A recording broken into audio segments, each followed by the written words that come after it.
Hello, Internet. Gino, that Guido Greco here again with another episode of Deep Listens, and it's time once again to listen to the Magic because there's another new Magic the Gathering set, Modern Horizons, which I think officially comes out this weekend. The pre-release was last weekend, right? Mm-hmm. Yeah, the pre-release was like literally yesterday and the day before that. So yeah. So the pre-release just happened. We're going to go over some of that, and to go over a Magic set, as always, I have our resident Magic expert, Kyle Moran. Hello. Hello, Gino. Always nice to be on the show. Fresh off of the Star City Invitational. How was it? It was pretty crazy. Like for my personal record was not too good because I've been really busy with work and stuff. So I've been playing the Esper deck for a little bit, but I didn't do the crucial adaptation of adding Hero Precinct 1 to my deck, as well as Command the Dreadhorde. So I was just really behind on the curve, and that led to my tournament ending pretty quickly. However, the guy I went with, the guy we drove down with, stayed in the hotel together, you might recognize his name is Kevin Thanicket, the finalist of the Invitational. It was pretty good weekend for him. So yes. It was pretty exciting being able to kind of see him go through his whole the whole tournament, just because we were running it through, and the night before when we were just or Saturday night when he knew he made top 8 and 7th, and we were breaking down the matchups that he had to play against. It was really cool kind of being in that high stakes Magic environment again, because it's been a while since we played. I'm helping someone play matches of Magic where he'd win tens of thousands of dollars, which he did. So your buddy came in second. He came in second, and I know they didn't say this on stream, but he did a prize split with, was it Roundtree or whatever? So he came out with a cool $15K. Excellent. And he was playing Sultai Command the Dreadhorde in Standard and Burn in Modern? Yes. So in Standard, he has always been on the Sultai, mid-rangey kind of style decks. Last season, he was the guy always playing Vivian Reed and Fine Finality and Hydroid Crassus.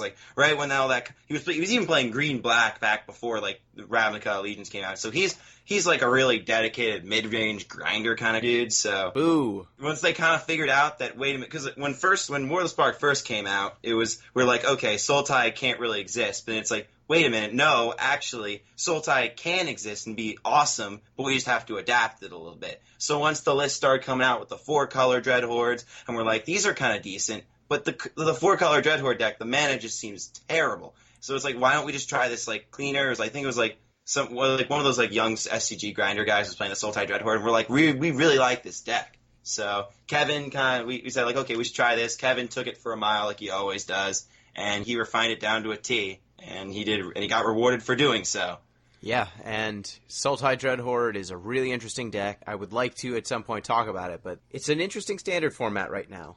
Oh yeah, I'd say. I thought initially Sultai and weird mid-rangey stuff would be hated out because the low-to-the-ground mono-red decks just were so fast, it felt like playing a clunky mid-range deck wouldn't get you there. And then on the other end of the spectrum, there were these grindy control decks and even ramp decks that seemed like it could go over the top of a mid-range deck. But once you start adding Command the Dreadhorde plus the Explore package takes care of your the low curve decks because you're starting on 29 life with a 1/3 that will just stonewall all their stuff if it isn't killed immediately. Yep. So once and don't you play the beacons too that gain you life whenever you play a Planeswalker? The 4-color versions did, but actually it's really interesting about the mono-red matchup. Kevin we talked about this a lot, where the mono-red matchup actually is not great for the Sultai Dreadhorde deck going in. You have Wildgrowth Walker, which is awesome, but they have Wizard's Lightning, they have Lightning Strike. It doesn't really stick very often. So one of the biggest techs that not just Kevin, but a lot of people came up with is Ripjaw Raptor. That card hoses red. It is so good against red. You have to 2-for-1 yourself, or was it? No, it's 3-for-1. 4 no, I think it's you have to spend 2 burn spells and they draw 2 cards just to remove it. Yeah, and that's the best case scenario. Not even mentioning if they bring in stuff like Legion War Boss or Goblin Chain Whirler, it's just embarrassing because you just they're giving you a Howling Mine. Yeah. So that was that was some pretty crucial tech to figure out how to beat and the Thrashing Bronodon, just great as always. Not as quite as backbreaking as Ripjaw Raptor, but just great because it's big, really annoying to deal with, and it takes out Experimental Frenzy. It's just like the red decks were really, really strong, but every single mid-range deck kind of just like had this solution that they could do to try and beat red that just worked pretty consistently. So while red was always good, it kind of lost its edge in win rate. Like its win rate would go from like 55 to 45, which is pretty big. Exactly. Like every deck at this point that's seeing play outside of mono red has a juke for mono red. They are all ready. Everyone knows. It's not a secret. Mono red, as someone who's played some mono red feels terrible until you get if your opponent is not stumbling in some way. Like if they don't screw up on their curve or mess up on their mana, it doesn't feel great until you land an Experimental Frenzy. Yep. And once you do that, you can beat anyone from any life total almost. Mm-hmm. So it feels like this deck that's just hanging on for dear life until you land an Experimental Frenzy, and then it's even precarious from there. So I don't know why you would do that to yourself when you can play these value decks that rely on Planeswalkers. And like Sultai midrange, you get these aggressive defensive plays like you mentioned, the Ripjaw Raptor, Wild Growth Walker. Like if those things don't get answered, it's bad enough if they get answered 2 for 1, but if they don't get answered, you just win the game. Like red can't keep up with the card advantage you're going to generate and the life total you're going to generate. And then for the long game, because you're playing these Planeswalkers that have these incremental advantage engines built in, as once you get to command the Dread Horde, you can go over the top of everyone else. Like there's a bunch of rampy. Yeah, almost everyone else. See, that was the crucial thing. That Command the Dread Horde goes almost top everybody, like even the Esper hero decks. Like, because like when you're playing against Esper, the big paradigm there is who can stick your Dread Horde first. Because even they played Dread Horde, or some of them played Dread Horde. Like usually they play 1 or 2 copies. So whoever played their Dread Horde first would win. And since you had Tameo and Dread Horde, you were favored because you'd find it more often. But against the crucial thing against Collins is that his deck was built, since he could generate such an obscene amount of mana with Nissa and his ramp and like Incubation Druid and Llanowar Elves and all these ridiculous ramp creatures, mass manipulation is just like it's like the Dread Hordes like go over the top, and then manipulation's like over the top. It's just going bigger and bigger. It's like that's the biggest you can do. So that's why we were really worried going into that top 8 match. But I mean, we could talk about that plan later. We broke it down. We figured out what we could do best. Yeah. It's an interesting paradigm we've got right now because almost all of the low curve decks have been hated out of the format because everyone's playing sweepers, and the sweepers are all very good against a variety of low curve strategies. It's not like you need to choose a sweeper. You just play Cry, or you play Kaya's Wrath, or you've got the Explore package, so you've just got infinite chump blockers that you don't care about, and you'll bring them back, or who cares, because eventually you're just going to resolve one of the 3 or 4 mana Planeswalkers, and then it will undo anything your opponent did before then, and the game just becomes about that card. And if it stays in play, your opponent has a really hard time. Mm-hmm. I'd also say on top of that, like if you look at a lot of I'd say the most tuned Esper lists, there's no mistake. There is not a mistake that there's 4 copies of Bellhaunt and 3 copies of Oath of Kaya in these decks. I think the really good ones have a main deck copy of D-Spark as well. Yes. There's like, these cards are here because you have to respect mono red. That's the thing. But if you do, they really can't win. They can, but they're unfavored. And then once you're in a place where everyone understands, okay, we need to make these concessions to mono red, but many of these concessions also shore up other matchups as well, or they're just generically strong cards, so who cares? Turns out Bellhaunt's pretty good. Yeah, once you're playing all these generically strong cards that just have nice synergies and happen to deliberately hate out red, then you're in this mid-range place where all of the decks are just an assemblage of Planeswalkers and engines, and whoever can go bigger wins, or whoever resolves the first threat. And it leads to this format feeling a lot of like who wins the die roll is at a very big advantage, because getting to your broken garbage a turn before your opponent or a half turn before your opponent is game breaking. Yeah, it's really swingy, like really swingy, especially with stuff like the Elder Spell too, that can just like sweep up your opponent's board if they commit in like too wrong of an angle or stuff like that, or like as you said, you brought up Kaya's Wrath. Like the answers and the threats are at the highest power level I think I've seen ever in Standard. So it just leads to these like we're just like, I ram my ram into your castle, then you just take your ram and bash it into mine. It's just like, just chaos all over the place. Yeah, but it's an odd format. I've played a lot of it. I personally tend to play Is It Phoenix? And I've been testing out different Phoenix combinations because it turns out as long as you're playing the Phoenix, you can pretty much do whatever you want outside of it. And I just thought something to discuss with Standard before we move to Modern Horizons is I think that there might be like 10 cards that actually matter in the format, and then a bunch of deck chairs that you can shuffle depending on how you want your matchups to line up. Oh, yeah, absolutely. I totally agree with that. There's like cards are cut above the rest. So what do you think are the 10 cards that actually matter? Because I really think it's like there's a handful of them, you need to play them.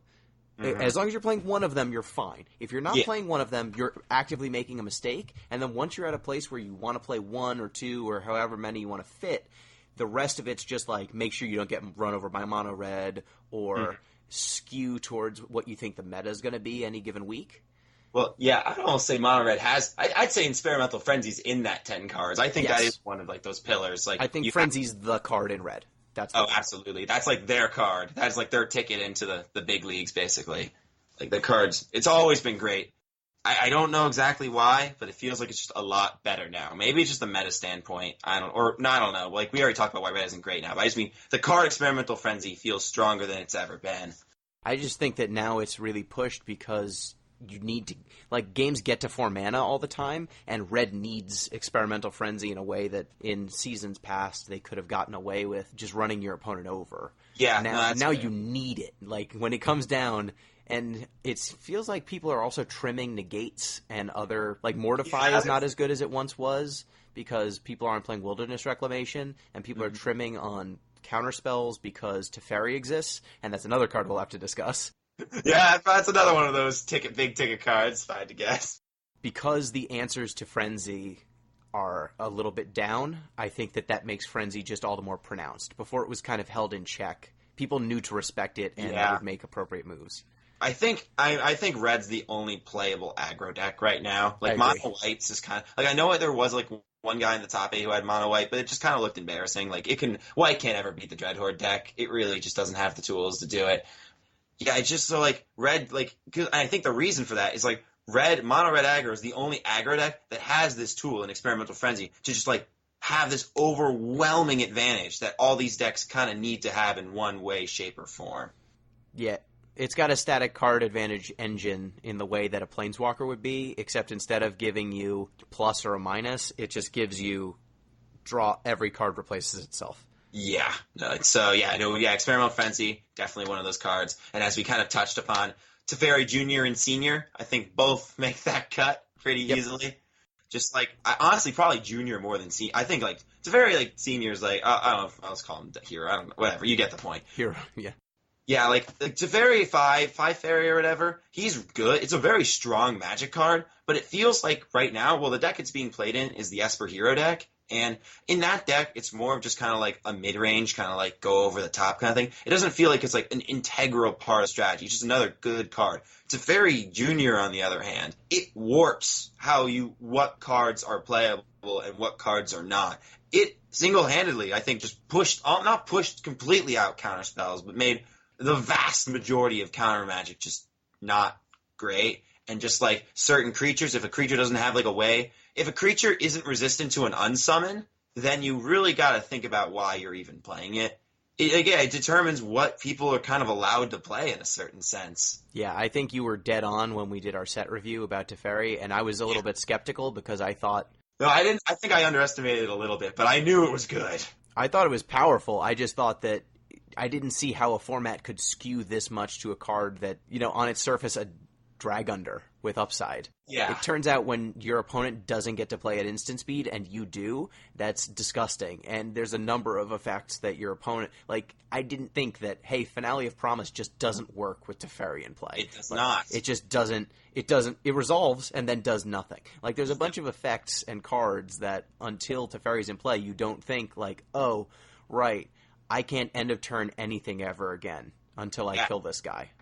It hampers a lot of cards, and it just turns a lot of other cards into blank text, which is incredible for a 3-mana Planeswalker. Yeah. Like, the bar for 3-mana Planeswalkers isn't that high. Like, we've seen Kaya Orzhov Usurper see play in Modern. I don't think that card's objectively good, but I do think it was good, like what it filled the niche it had to in Modern. That's great. Teferi, on the other hand, like, wow, that's a good card. It's a 3-mana walker that's a good card. It's just an excellent card. It's just, Yeah. I'm playing it in Legacy. Like, holy, like, that's insane. It's pretty incredible that that card has just, and I would say Little Teferi and Narset are two of the cards that need absolutely. to be, that are pillars of the format. And it's because hate cards like that don't usually come with upside. Usually, when you cast Blood Moon, that's a card disadvantage card. You're basically saying, if my opponent has mountains and can run on mountains, this card does nothing. I'm playing this thing just because I think the impact of making my opponent's non-basic lands mountains will be worth the fact that I'm playing this card that otherwise does nothing. Yeah. Teferi and Narset, both of them, draw you a card. They draw one Well, they or do more better than cards.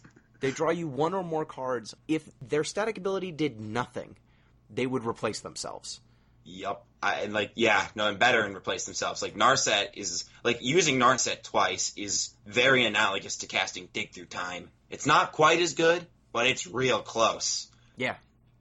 And Teferi, just like the tempo it generates, and it can get any type, or it gets creatures, artifacts, or enchantments. That's so big. Like, it gives you, like, an answer to these, like, foreign permanents that, like, you usually wouldn't be able to kind of, like, main deck answers to. Exactly. And I think that the two of them, they are the reason why Esper is a good deck.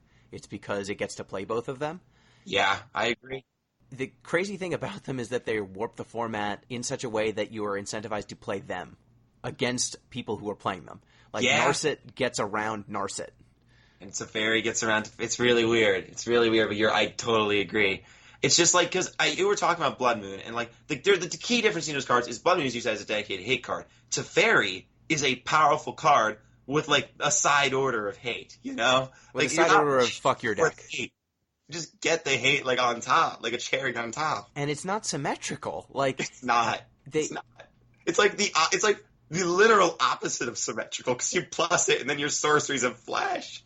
Yeah, it's. I don't understand. I think both of those cards deserve bannings in multiple formats, and will probably earn one by the end of their lifespans. I think they're fine in Modern. Like, they're fine in Modern and Legacy. We'll see. We'll see. I think, okay. TBD. I think Teferi, Time Raveler, is fine in Modern and Legacy. Yes. Narset in Legacy might see a ban. That card, I played a lot of Legacy over the weekend after I lost in day one. Narset's nasty in Legacy. Yeah. Oh my god, I think those cards were mistakes. So I think we've gotten through 3 of the pillar cards. And yeah. I think Frenzy, Teferi, Narset, I'd say Phoenix. Yeah, Phoenix. Play Phoenix. Definitely makes those decks playable. They wouldn't be playable at all if it weren't for them. Yep, I played a Drake's version for a long time, and then I played the Phoenix version and went, oh crap, you just get a bunch of free wins, and the haste is really relevant. Yeah, it turns out you need haste to kill the planeswalkers that bounce your stuff. Who would have thought? Yep, turns out you need haste for that, and it turns out that getting rid of the Phoenixes forever is hard, even for the decks that play a bunch of garbagey stuff. Yeah, no, I still remember I was playing against Modern Arclight Phoenix with my blue-white control deck in Modern, and, like, the fact that it was actually just amazing for me to Teferi minus on their Crackling Drake, a cantripping card, it's like, yeah, no, these cards are just ridiculous. Like, you can't play a threat that has to sit there for a turn to do something, even when it, like, draws you a card. It's, like, still not good enough. Even when it draws you a card, and when it attacks, it kills your opponent. Yeah, it's just not good enough. It's crazy. It's actually, like, it is good enough, because you have the Phoenix to complement it, but on its own, it's not good enough. Yeah, you can play a 4-mana cantripping, evasive, Phage the Untouchable, and it turns out that that's not good enough. Yeah, not on its own. Because even when you bounce, because then it comes back down, and then it doesn't draw a card, because thanks, Narset. Yep. So I'd say Nissa. Yeah, oh, yeah. Who shakes the world. Big. Is the other Dude, there are so many unplayable piles that just play 4 copies of Nissa and win tournaments. Yep. Insane. Nissa, insane. Like, the only thing holding Nissa back is you have to play Kratky cards with it. You don't have to, but people do. Like, yeah, I understand what you're saying, but like to fully utilize the power of Nissa, you have to play a few crappy cards. Do Like you? Mass Manipulation's a bad card. No, it's I'm not. just saying. That card is not a bad card. I think Collins Mullen was completely right to play 4. It is very powerful in this deck. But in an objective standpoint, that card is not good. Like, there's a reason it saw 0 play last season. Well, the reason was you couldn't ramp to 8 on turn 4 or 5. No, but like the effect is very powerful. The problem was you could never ramp fast enough before. There was no way to do it. Now there is, and now that there's a one-sided mana doubler in the format that also makes 3/3 vigilant beaters. Why they have vigilance, I don't know. And untaps, so it also accelerates like extra. Yeah. There was one game, Kevin, because Kevin played Nissa too, and like one game where he just like he had like on turn 6 he just goes like Nissa plus attack. Or like he had a forest up, so he goes 5 mana Nissa, untap another forest, attack with a forest, tap the 2 forests, cast a Ripjaw Raptor, and I'm just like, how is this allowed? How is this like what is going on right now? Yeah, so I would say those are definitely the 5 biggest pillars for me, but the back half of it, I think, and tell me if any of these sound off to you. Mm-hmm. The new Sarkhan? Yeah, I don't know. Like there was a point where I'd be with you, but I feel like he just doesn't really. I understand. I'm assuming you're doing because like the Jeskai Walker's deck needs Sarkhan to kind of work and function. I think Jeskai Walkers. I think red green aggro plays a bunch of Sarkhans, and I think that just a pile of bad Planeswalkers plus Sarkhan is lethal. Like he is what makes Super Friend decks that play red playable for the most part. It's him. Yeah, no, I get it. He's a very strong card. I don't think he has quite the pedigree that the other ones we talked about. No, and I think that there's a drop-off after the 5 Yeah, we I talked agree. about. Like, you could also say Command the Dreadhorde. That's, like, I think of a similar kind of power level, like, similar, like, thing to Sarkhan, where it's, like, it's very good, and it has, like, this deck it enables, but it's not, like, the same kind of, like, meta warping effect that these other cards we talked about have. Yeah, Timeo? Tameo, I think that Command the Dreadhorde and Tameo are kind of like 2 peas in the pod. Like, you can play Command outside of Tameo, but it's a lot worse. Yeah. A lot. She also makes Simic Nexus go. It's a deck that's not in favor right now. Yeah, because a couple of the cards we talked about earlier. If at any point that it comes back, like, it's Timeo's fault. Yeah, agreed. I know I saw some lists of the Wilderness Wreck deck playing Nissa, which seemed kind of good. But the problem is just like having these cards that exist in Narset and Teferi, which are so hostile to your deck, while also being amazing Magic cards. I can't see it working. You really can't. So that gets us to 8. Are there 2 more? Do you think? Yeah, I don't know. I think 10 was like a loose number, right? Yeah, so it was a loose number, but I think we've got like the pillars of the format. It's basically pick whatever rare Planeswalker you want to play, and then the rest of it will come from that. Or you can play Phoenix if you want. Let's just call it a walker. Just pick a Planeswalker, and then your deck will probably be better than if you didn't play a Planeswalker in that spot. And all the decks that people thought would be fun, Feather, Judith, like all those fun-sounding decks, they don't have Planeswalkers in them. So that's not what they're about. Yeah, like trying to play Feather when Teferi exists, also really bad idea. So, I don't know. And Judith, it's like, if everyone's hating on Mono Red, the Judith deck ain't gonna make it. It's just, they don't have the overwhelming card advantage, so... My opponent has never resolved a Priest of Forgotten Gods and then had it do anything useful. That's never happened. I can't imagine it would. Really can't imagine it would. Okay, so let's turn our eyes now to Modern Horizons. Yes. Kyle, what's a Modern Horizons? It's a set that Wizards of the Coast made to promote more or add cards that were specifically made to Modern. So, like, the idea of the set is it's just, like, kind of Time Spiral 2. Like, they're just kind of dropping mechanics like they're hot. There's, like, so many in this set. There's so many, like, cool cards. Like, from this set, I've gotten so many, like, I don't know if you know of the r/custom magic subreddit, where people kind of just create their own cards and post them. I know of it. People to evaluate. So, I get, like, a lot of those vibes from these cards coming out. Yeah, Wizards wanted to spice up Modern a little bit, so they're like, let's make this set that's Modern, Legacy, Legal, and put cards that are too good for Standard in it. And it looks pretty exciting.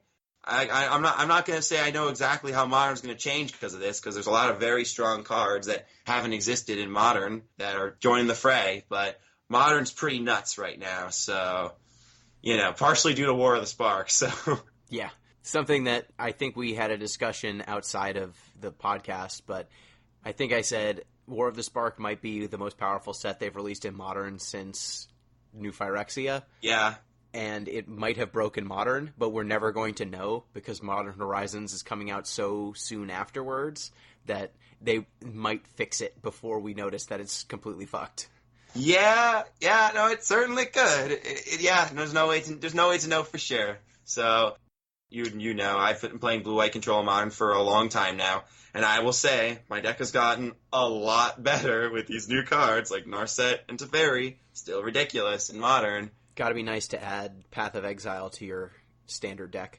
Oh yeah, that would be if I could play. Actually, Path is like kind of weird because like Path would be way worse in Standard than it is in Modern right now because people actually use all that mana you give them. It's like the same reason Assassin's Trophy is really good in Modern, but not that. It's like fine in Standard, but not amazing.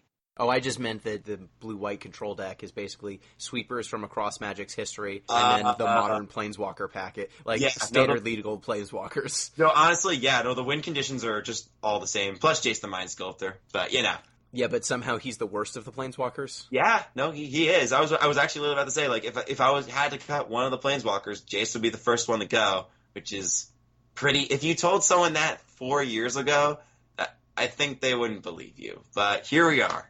Yeah, so Modern Horizons, why don't we go ahead and start out with how we usually start these out. What do you think is the most powerful card or impactful card? Let's start with powerful, and then we can go to impactful, because I think that's actually a different question. Yeah, so, okay, powerful, like, I have a couple, they're both blue cards, because, I'm a blue shell, obviously, so, we got, like, from a power level I think from a pure power level standpoint, though, Echo of Eons is the most powerful card. No, I don't think this card's gonna break Modern. Yes, I think this card's gonna break all the formats before Modern. Like, why, does Wizards know Lion's Eye Diamond's a card? They printed this card. Why did they, like, what are they thinking? This is going to destroy Legacy. How can they do this? I don't understand. So for people who don't know, Echo of Eons is 6 mana Time Twister, but it has flashback for 3. Time Twister, each player shuffles their hand and graveyard into their library, then draws 7 cards, and then flashback is 2 and a blue. Yeah, exactly. So putting cards in graveyard is not very hard. It's really, really, really not. Faithless Looting's taught us that. Thought Scour, the whole thing. Having this effect in, like, again, I'm not talking Modern, and it'll probably be fine in Modern, but just having this effect in Legacy, like, this is literally just the Power 9, but I'd almost argue better.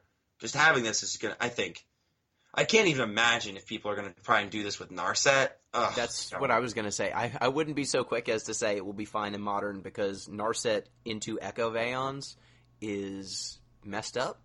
It's pretty messed up. The only reason I'm not as worried about Modern is because we already have Days Undoing, and that hasn't broken anything yet. We do, but your turn ends when you cast Days Undoing? It does do that. And it doesn't with Echo. And it's one thing if you have 4 copies of that effect. 8 is a big step up. Like, we've seen a lot of decks that were not strong enough with 4 copies. Like, say, for example, the Allosaurus Rider combo. Oh, one fun thing about that one is with the new London Mulligan rule, I believe that guy is going to come a little bit back. Yeah, but when you only had Eldritch Evolution to do the combo, it was not good enough. Oh, you're talking before Neoform, got it. Yeah, before Neoform. Like, the whole combo existed before Neoform. It's just with only Eldritch Evolution, it's not good enough. It's not reliable enough. But then once you get Neoform in there, all of a sudden you've got 8 copies of the Searcher, and then you've got Allosaurus Rider and Pact.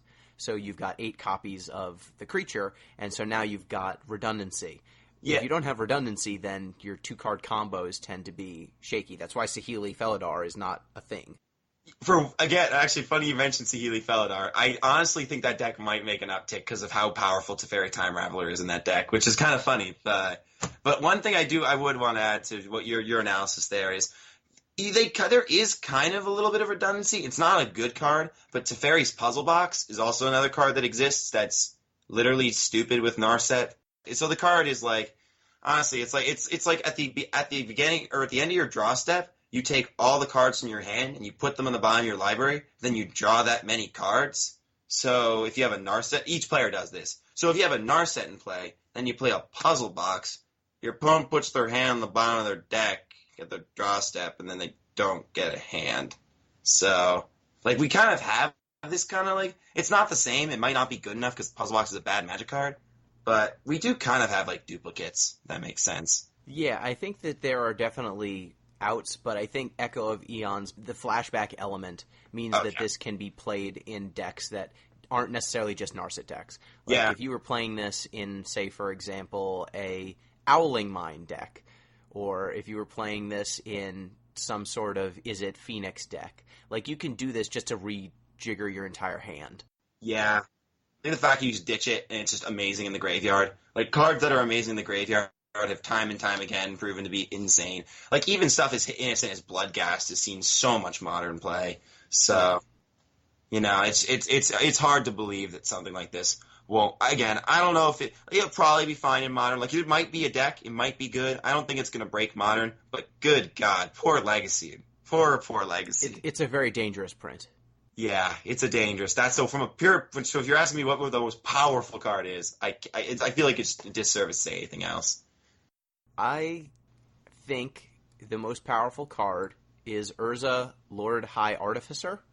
Yep, I can see why you'd say. Yeah, that was definitely up there too. So he's 2 blue for a 1/4 legendary creature human artificer. When Urza, Lord High Artificer, enters the battlefield, create a 0/0 colorless construct artifact creature token. With this creature gets +1/+1 for each artifact you control. So at a baseline, he's 4 mana for 2/5 worth of stats across 2 bodies. But wait, there's more. Tap an untapped artifact you control, add blue. So all of your artifacts now tap for mana. Yeah, that's the money. 5 colorless, shuffle your library, then exile the top card. Until your end of turn, you may play that card without paying its mana cost. So there's already infinite combos with this. You can do Thopter Sword. Yeah, Thopter Sword literally wins. To create as many Thopters as you have cards in your... You can make infinite Thopters, and then you can also play your entire library. Pretty good.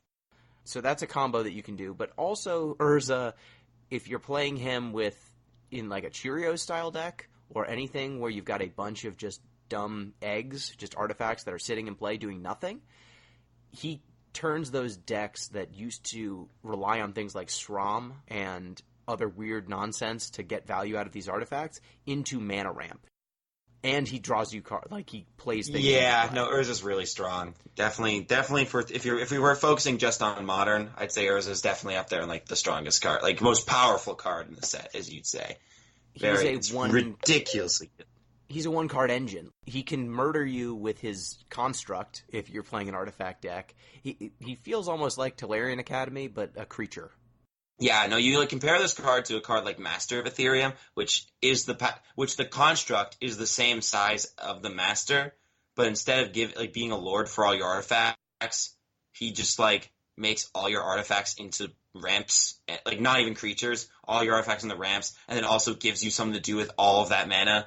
It's just, and also with a body, like a formidable body and a 1/4. Yeah, he dodges bolt. Yeah, dodges bolt, really important. Dodges like abrupt, it dodges abrupt decay. I feel like, there's probably some, but like it dodges a lot of the situational removal. Fatal Push still gets him. Well, yeah, you have to revolt it though, so you have to work a little bit. You have to revolt it. There's a little work, but like most of the situational removal doesn't work on him, and because his ability, the tap for mana ability, is his ability and not the artifact's ability, you can do it all for artifact creatures regardless. It doesn't matter. It's all instant speed whenever you want. Yeah, it works around Stony Silence too, so like you can still do it. It's all good. Your artifacts still do something. So like your Darksteel Citadel taps for mana now. Congratulations. Yeah, so I think that Urza is... I don't know if he'll find a home, just because 4 mana is a lot to ask in Modern, just like all the time. But he's a card that if he resolves, and you're playing a deck that wants to have him in play, I have a really hard time seeing how you lose if he's in play. No, I think the Thought the Sword deck, it got a lot of tools from this set. Like, what we could talk about more later is like the new Trinket, not new Trinket Mage that gets 2-drops. And like that literally has the Sword of the Meek in the artwork of the card. Just in case you were wondering. In case you forgot what you could get with this, like they got that, and it got Urza, and there's a few pushed artifacts in this set you can play. Like if you really want to play the Bobble or whatever, So I think that deck got a lot of help. I don't know how good it's going to be on the Modern thing, but I would be very surprised if it wasn't like a tiered deck in Modern after this set comes out. I agree. So what do you think is the most impactful card? We just talked about what's the most powerful, but this is the one that you think actually will see play, actually has a home. You don't need to think of the home. You think it's just totally this will see play. Yeah, this was an easy one for me. It literally has to be Force of Negation. There's no other card I could even think about that would fulfill this role where, like, we're moving into, like, this new era of Magic through the London Mulligan, which I think fundamentally shifts how games play out and how games become more homogenized and just generally more consistent, which is awesome for, like, Standard and Limited, like, best thing ever. London Mulligan, my opinion, awesome, so good for Standard and Limited. Like, you don't want to have games where you do nothing in those formats. And the cards, and while War of Spark's really powerful, you don't want to have, like, the cards aren't like broken that, like, you don't really have to pay the consequence of that in those formats. Like, honestly, like, especially in Limited, it's just a slam dunk for Limited. In Modern Legacy, we start getting into the more broken territory where you can kind of just aggressively mulligan. Like for Tron, you literally, like, I ran the numbers, it almost doubles your chance of hitting that Tron. Or even more broken stuff like the Neoform deck, which I don't think is consistent enough at all given the current mulligan rule. But this new one, since you only really need like 4 cards to do it, you get like 4 looks at what you want, 7, 6, 5, 4. Yeah, you get 4 looks at cards that could just kill your opponent. So back to Force of Negation. So Force of Negation, since these decks are going to become more homogenized. Can you say what Force of Negation does? Oh, I'm sorry. Yeah, that's of course. So it's 1 blue. It's for a counter target non-creature spell, and if a spell is countered this way, exile instead of putting it into its owner's graveyard. But if it's not your turn, you may exile a blue card from your hand rather than paying this card's mana cost. So under these situational circumstances, it is a 0 mana negate that exiles. So I was talking the London Mulligan rule and fair and how unfair and how Magic's going to become a little bit more homogenized now in the gameplay, which is actually great for the most part, except for these unfair decks that are going to become really, really good and they're going to become really consistent and kill you really fast. So Force of Negation is going to now fill this role for blue decks, which generally tend to be, not always, but generally tend to be the interactive decks, the fair decks. It's going to give them a tool to like fight where it doesn't matter how fast your opponent is. If you have this card, you can stop them. You can stop whatever degenerate garbage they're trying to do. I think they needed to print this if they were trying to like bring the London Mulligan rule to Eternal formats. On top of the fact that it's 3 CMC, 1 blue. Like, that's not a terrible rate for this card. Like, it is not embarrassing to cast this for 3 mana. Yeah, it's not like Force of Will where 5 mana is just unreasonable in most cases. Yeah, exactly.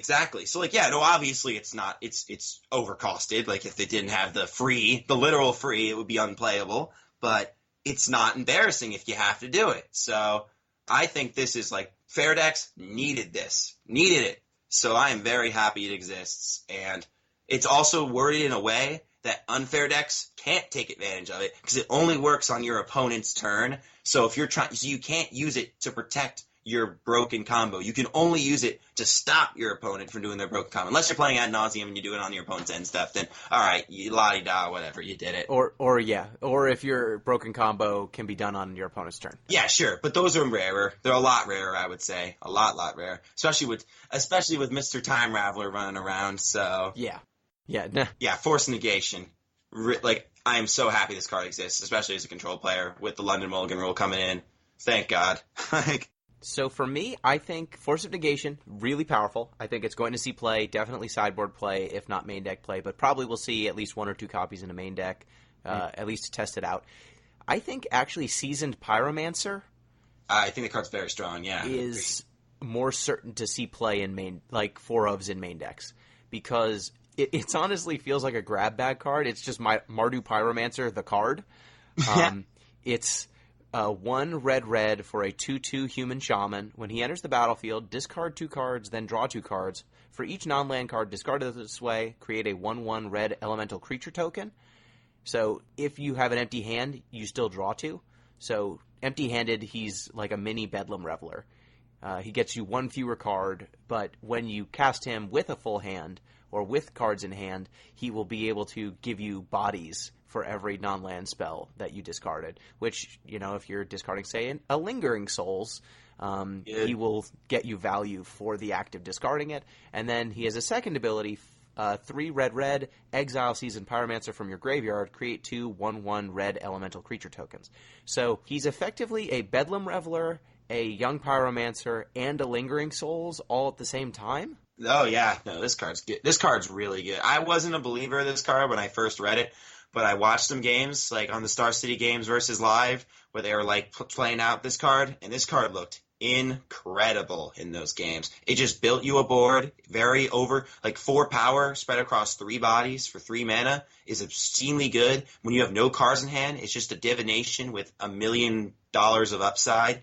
The exile was super duper relevant in the late game because you could do it at instant speed whenever you want, like at your opponent's end step, and just like have this like little extra juice that just like kind of exists in your card because like you're not paying for it on the front end because the front end's great, but it just is there. This card, and also like the synergies with discarding and just like, we talked about putting stuff in graveyards is pretty darn good.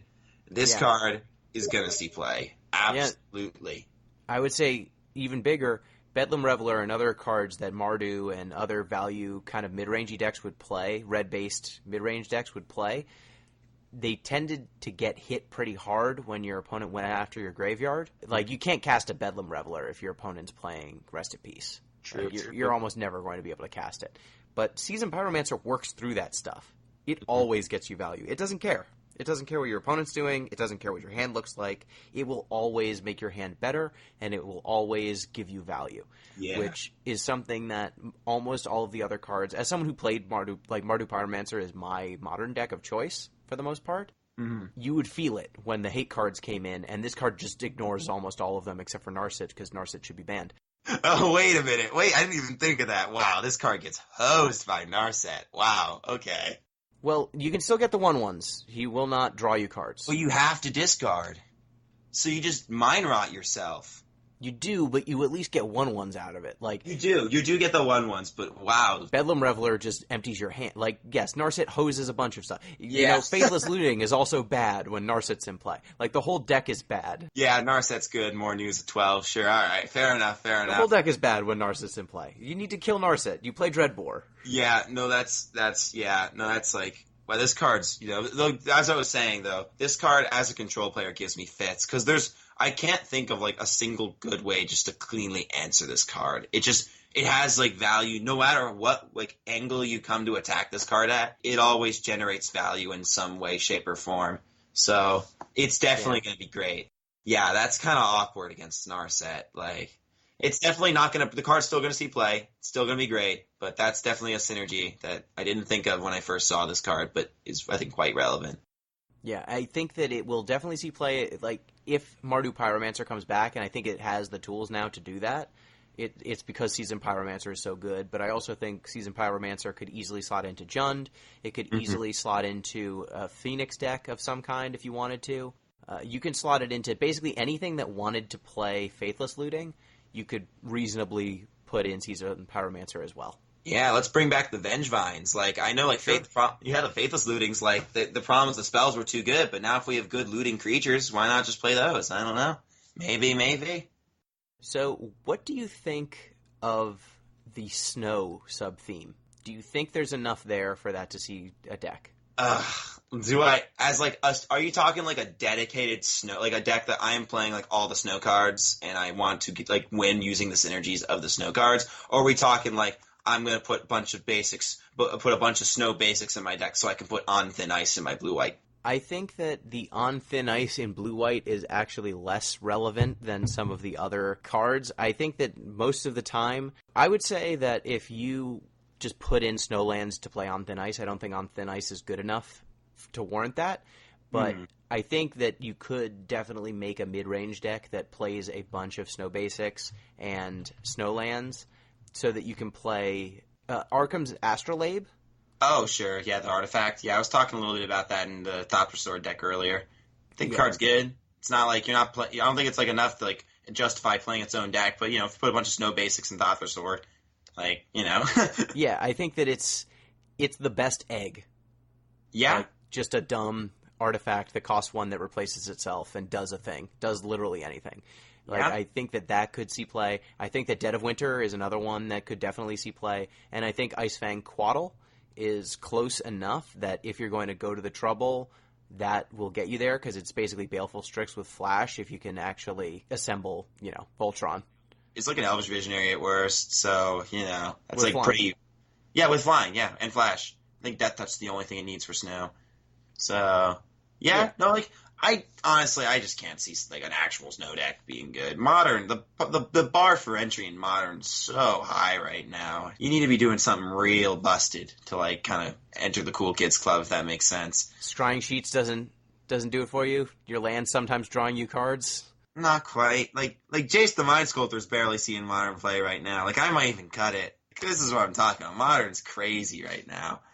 Insane stuff. But I don't know. I just can't. I can't. The thing though about Snow, since there's like so many like things integrated into this set, I don't feel like the Snow cards like wasted space. It just feels like they're kind of just like there, like they're kind of like part of like the theming. So I think it's still like really cool, and I'm happy Wizards did it. But from actual Modern, I would be very surprised. Yeah, I want it to work. I want there to be a deck that plays Snow, and they just do it. Dude, I would love for Modern to be a format where you can just play Snow stuff. I would be like probably like that would be a really fun format, I think, because you could just because if you could do that, you could kind of like do whatever you want as long as the cards were like strong. But I just don't think that's where we're at right now. So maybe I don't know. Maybe later, maybe some bans will come along, and I don't know, maybe change things up. I can't see the future, but right now, Arclight Phoenix is really good. Control is really strong. The aggro decks are pretty good. Like Tron's really good, but like. And obviously, like, there's a few others that I might be missing, but you gotta have that bar. You gotta jump over that bar. There's a few ways you can go about doing it, but you gotta do it. So, what do you think of the like commons uncommons? Is there a standout you see? Oh, like a standout. Well, I'd say there's a couple that are like the thing that's nice about the commons and uncommons. They feel like real. Like they're either like really cool or they're definitely gonna see Modern play. So like I think like the biggest standout to me that's like. I would be really surprised this card doesn't see like Modern play is Unearth. It's a good old reprint back from something Urza something. I don't know what Urza set it was, but it's 1 mana. Return target creature card with converted mana cost 3 or less from your graveyard to the battlefield, and it has cycling for 2. So this card, paired up with cards like Snapcaster Mage or Slapcaster Mage. Or Seasoned Pyromancer.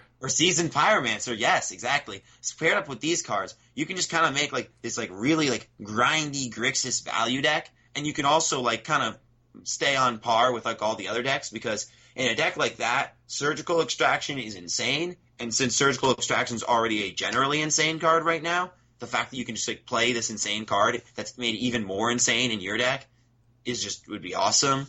It cheats on mana just enough, and like that's the kind of stuff you want to see in your Modern deck. Just kind of like that little bit of cheating that puts you a little bit ahead, and then like you can kind of use that to snowball. And it has cycling, so there's no downside. I feel like if your opponent hates you out, okay, I'll cycle it. No big deal. 2 mana, not the biggest deal. It's not like it's completely playable still. I'm gonna go with Shenanigans, which is the best card name. Dredge in a good long time. But it's 1 and a red, destroy target artifact, Dredge 1. So just any deck that wants to have repeatable artifact hate, if you're playing red, you can just shatter your opponent for as many times as you want. Yeah, as many turns in a row as you need. Decks, man, they got shafted in this set. Poor. They got like 1 card, like in that stupid Rummager or whatever, like the 3-mana 2/2 with modular. They got like 1 card, and then like they just get the most ridiculous hate I've ever seen. Like the Force of Green is just insane. Shenanigans, insane. You can't stick an artifact. And Karn was already Karn the Great Creator, which is just everywhere now in Modern. Yeah, no, poor. It's not a good time to be playing like an artifact deck. No, there have been better times. Tron, you're good. You're good if you're playing Tron. Lava Dart? Oh yeah, Lava Dart's definitely going to see play in those. Honestly, I don't think it's going to see play in the red-blue Arclight Phoenix deck, but I think in the mono-red Arclight Phoenix deck, they are way in the market for an effect like this. Yeah, so it's red, deal 1 damage to any target, flashback, sacrifice a mountain. On the note of red cards, a red card more of my style that I think will absolutely see play is Magmatic Sinkhole. So it's 6 mana, instant, delve. Got red delve cards now, so 2019. We'll do whatever we want now. So Magmatic Sinkhole deals 5 damage to target creature or planeswalker. Like, honestly, this is just like if you can feel your graveyard, it's 1 red, Hero's Downfall. It's Skred. But it hits planeswalkers. Way better than Skred. That's much true. better than Skred. How dare you say something better than Gino, Skred? but it is. It's a lot. Because, especially when we're talking about how Narset and Teferi... I guess Narset and Teferi aren't as everywhere in Modern as they are in Standard. But we're talking how Narset hoses all these decks, and, Jace... there's... Planeswalkers are pretty good. Being able to just knock out a Planeswalker, 5 damage is usually going to get the job done. This card, I think... If you're fueling your graveyard and you have any interest in, removal, this card's great. Yeah, it's red Murderous Cut, but it also gets Planeswalkers. Yeah, Murderous Cut that gets walkers. Really big deal. Really big game. Get it. Instant speed. Another card, it's close to my heart. Don't know if it's good enough to see play, but it's close. Is Smiting Helix. That's another one that's just like Mardu Pyromancer the card.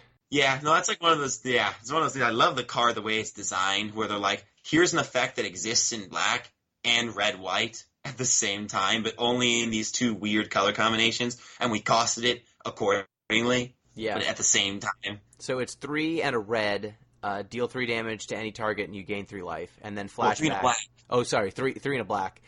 Smiting Helix does 3 damage to any target, and you gain 3 life, and then flashback red-white. So it's a poorly costed Lightning Helix when it's in your hand, but if you can discard it, Pyromancer, faithless looting, then it's a Lightning Helix that's in your graveyard. And as someone who routinely played 1 or 2 Lightning Helixes in my main deck of Mardu Pyromancer, having a Lightning Helix that I can play and get the full value out of my looting or my Pyromancer or my Bedlam Reveler, I am very interested in doing that.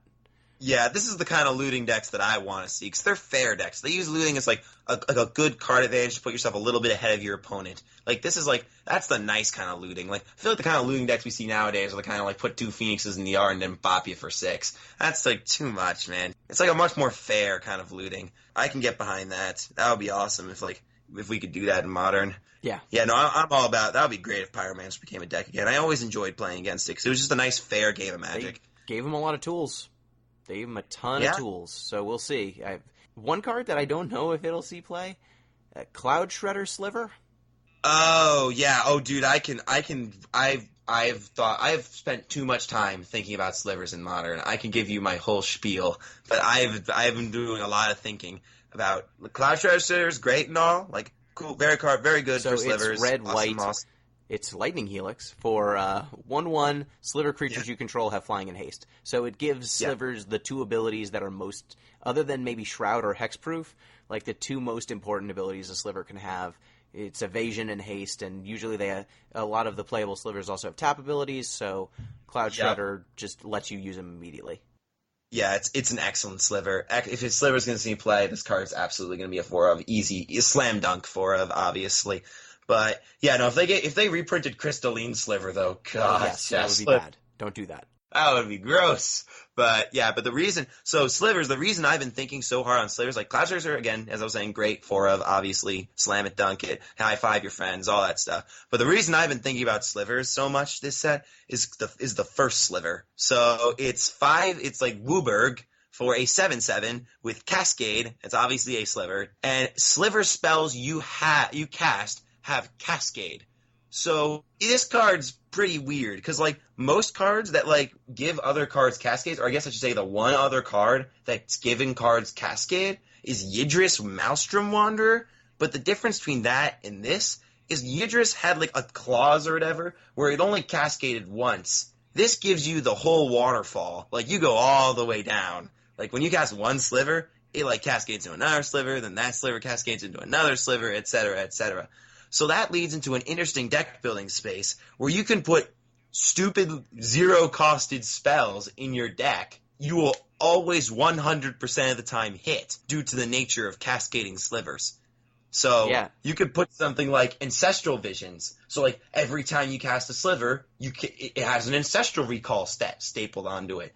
Or this new card, Crasher Rhinos, which is 4, I believe, suspend for 1 green, suspend 4, and then when it comes off you can't cast it normally. But when it comes off, you get 2 4/4 Rhinos. So you could play that card, so your sliver just comes stapled with 8 power on top of the Wheel of slivers Fortune. that you.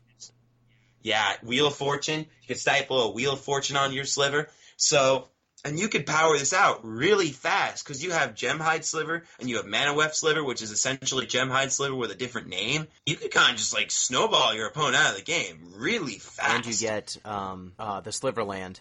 Yeah, no, that's the thing too. There's so much fixing. There's a dedicated Sliverland. You have Reflecting Pool. You have Cavernous Souls. You have, the bad Cavernous Souls, Unclaimed Territory. You got the Ancient Ziggurat. Yeah. That's literally 5 different lands that all tap for Wooburg completely painlessly for your slivers. And a fun fact, all changelings are slivers. Yes. Oh, yeah. We should probably touch on the Mr. Mariner, too, because that card's ridiculous in Tribal Decks. I wasn't even thinking of Unsettled Mariner when I said that. I was thinking, hey, how do you get removal spells into your sliver deck? Oh, I know. I go to my changeling removal spells, Crib Swap, and Nameless Inversion. Yeah, but like my last point on this first sliver though is this: unlike every other like stupid 5-color sliver we've seen before, that they do this ridiculous stupid thing that doesn't really matter, but but the thing is that they come in and they like don't like if they can just be removed, you know. Yeah, if you untap with them, they're gross, but generally you don't. This one has Cascade, so you are never trading down. You are always up when you cast this card, even in the worst case scenario. Just something worth mentioning is when you cast the first sliver and it cascades, it is not in play yet. So yeah, no, it doesn't waterfall. It will not waterfall until your next spell that you cast. Yeah, very relevant. Yep. No, but it's still it will great. Definitely get you another body or another spell when you first cast it, but then after that, you need to actually cast another one. Yeah, but I was like, when I first saw it, like, I'm like, oh, Ancestral Visions doesn't really fit with what Slivers is trying to do. But when I saw Crasher Rhinos, I'm like, wait, this fits exactly into what Slivers is trying to do. Let's just play these. This seems great. Totally. I don't know. I don't know if Slivers is going to make it, but I think first Sliver is pushed. It is the most pushed of all of the Wooburg slivers, and they've pushed a lot of them. Like, Sliver Legion was big. Every sliver gets +1/+1 for each other sliver in play. Like, yeah, that's true, but that's all it was. It was big. You know? It's just a bunch of meat. That's it. Beef, and then Sliver Overlord had tutored, and then stole slivers, and then you had Sliver Queen who just made slivers. This one, every sliver makes slivers, and then culminates in whatever you want. Yeah, no, I think this one, like, if you ever untap with this card, or even if you just like cast a sliver after casting this card, because you have tons of mana production slivers, just bury your opponent. Just bury them. They just lose. If you have a Cloud Shredder and the first sliver's in play, and you have a Gemhide, it taps for mana. Yeah, and the first sliver, he'll tap for a mana. Why not? All your Cascade dudes all tap for mana because they'll have haste. Yeah, they do. Wait, Cascade, does that actually give it haste? No, but Cloud Shredder does. Cloud Shredder Heart Sliver does. Yeah. Oh, man. Yeah, no. So, I don't know if slivers will see play, but that's another deck that I would not be surprised if it actually turned out to be great, because the first sliver is so stupidly pushed. And I know it's Wooburg, and I know it's 5 mana, and like 5 mana things in Modern, oh my god, but Slivers actually has mana production, so it doesn't come down on turn 5. It comes down before turn 5. Ideal. I mean, unless your opponent wipes your board, it will come down before turn 5. And like in the matches where they wipe your board, it's fine if it comes down turn 5, because that means you're not dying turn 5. Yes. So I think we're kind of at time, but oh sure, I think we've covered some new space, because I don't hear a lot of people talking about slivers, and I think you're totally... I didn't even think of the fact that the Cascade trigger, the last one, will always get you a 0 mana spell if you have one in your deck. Mm-hmm. I didn't even think of that interaction. Yeah. Man, they pushed the hell out of... Slivers are dangerous. They're always dangerous, and they gave us some of the best slivers that they've ever printed. It's amazing. A lot of different decks got very dangerous cards in this format. In this printing, I should say. All right, so I think that pretty much covers it for Modern Horizons. Good set. Yeah. It's going to be interesting to see what actually happens. There's so much going on, so much to talk about that just all the cards are really good. So yeah, the power level was jacked through the roof. It'll be exciting to play it in limited too. Like the limited format, I'm sure people only play it like once or twice, but it'll be fun when you do it. Yep. It's definitely the closest to like a Time Spiral set or a Future Sight set that I've ever seen. Mm-hmm. Or since those sets, I should say. Yeah, I'm actually planning to go down to DC blind, so that should be fun. Like, who knows what these cards do? We'll figure it out. All I know is that they've maintained their belief that the uncommon should tell you what the color combinations want to do. If that is the truth, red-white wants to be slivers. Which I'm a fan of. That's what I was just looking at. I'm like, Lava Valley Sliver is the red-white uncommon, so that's something. Wait, does that mean I want to be spiders in green-black? Yes. Spider tribal. Is there enough spider cards in this set? We'll find out. Oh my gosh, that's actually hilarious. I guess you can look at it a little harder and be like, okay, this is a graveyard card, so maybe you want a green-black graveyard. It's always green-black graveyard. Every set. Yeah. It's Forever. like, what do green and black have in common? They use the graveyard? Alright, good enough. It's a graveyard. It's either graveyard or mid-rangey garbage. It's one of the two. Forever. Yeah, rocks and dead rocks, I guess. Yeah, so thank you, Kyle, once again. Yeah, thanks for having me, Gino. It's always fun. Always good. And congratulations on helping a champion or a near champion. Yeah. No, I got my 5 seconds of fame. He gave me the shout out in one of the stream things, so Hopefully we will see you with the trophy next time. Hopefully. We'll see. Gotta qualify again, but thanks. I appreciate it. All right. Thanks, listeners. Reminder, you can get in touch with the show at DeepListensPod on Twitter, deeplistens.libsyn.com. We've got our comment sections, and deeplistenspodcast@gmail.com. Be sure to get your emails and things in. Our 100th regular episode will be coming up rapidly. So get your emails in. Get your comments in. If you got magic comments, also good. Questions. Till next time. Peace!